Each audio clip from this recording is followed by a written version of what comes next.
Marie-Hélène à Compiègne, dans l'Oise, qui nous demande « Je suis associé d'une SCI. J'ai proposé à mes associés d'acheter mes parts sociales, mais sans aucune précision quant aux modalités. Puis-je revenir sur ma proposition ?» Bien. On va déjà rappeler quelques règles quand même, peut-être, Maître Cousy-Goussuas. Il s'agit d'une société civile, la SCI, dotée d'une personnalité juridique, qui a un objet immobilier. Elle permet de gérer à plusieurs un même bien immobilier, maison, appartement. Ou plusieurs, ou un ensemble de biens. Combien de membres au minimum d'ailleurs? Ça peut être... Il n'y a pas de limite. Ouais.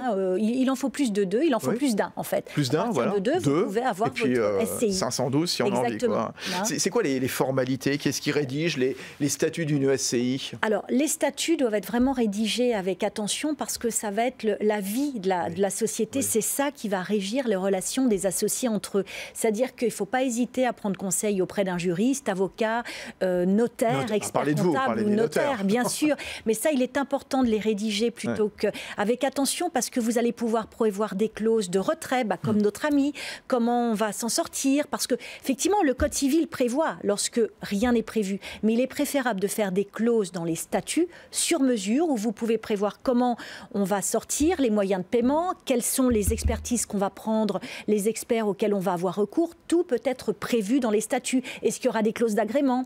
Est-ce qu'on va accepter n'importe quel associé? Ou au contraire, il faudra d'abord le choisir dans la collectivité des associés? Tout ça, il faut vraiment le prévoir en amont dans les statuts. Et qui dirige une SCI alors? Alors c'est le gérant. C'est un gérant qui est nommé. Alors on peut en changer à l'occasion d'une assemblée générale des associés, on peut changer de gérant, mais c'est le gérant qui gère et qui dirige la société civile immobilière. Alors pour répondre à la question donc, de Marie-Hélène à Compiègne, qu'est-ce que vous lui dites justement? Est-ce qu'elle peut revenir sur sa proposition? Alors oui, parce qu'en fait, il y a un principe dans le droit français qui n'est pas propre d'ailleurs aux sociétés, c'est que pour que le contrat soit valablement formé, déjà, il faut qu'il y ait un accord sur la chose et le prix. Oui. Or là, manifestement, ce qu'elle s'est contentée de faire, notre auditrice, c'est d'envoyer, en fait, en quelque sorte, sa volonté de sortir de la SCI. Mais elle n'a pas donné le prix. Donc, elle peut tout de suite refaire un courrier en disant, écoutez, j'ai changé d'avis, je ne souhaite plus me retirer de la SCI. D'accord, donc elle peut très bien avertir les autres associés de sa volonté de ne plus céder ses parts, par exemple. Dès lors qu'il n'y a pas eu d'accord de ses associés. Juste encore, vous avez encore 2 minutes là sur la SCI, parce que c'est intéressant toujours cette SCI. Qu'est-ce qui se passe aller au décès, par exemple, de l'un des membres de la famille, par exemple? De l'un des membres de la SCI, bien sûr, au-delà du cas de Marie-Hélène, bien sûr. D'où nos fameux statuts, justement, parce qu'on peut prévoir des clauses d'agrément et des SCI plutôt ouvertes ou plutôt fermées. C'est-à-dire qu'on peut très bien prévoir qu'en cas de décès de l'un des associés, soit effectivement ses ayants droit, ses héritiers deviendront automatiquement associés, sans agrément, ou au contraire, faudra-t-il qu'il y ait un agrément de ces nouveaux héritiers, de ces nouveaux associés. On peut en sortir d'une SCI ou pas? Oui, là encore, faut que bien sûr.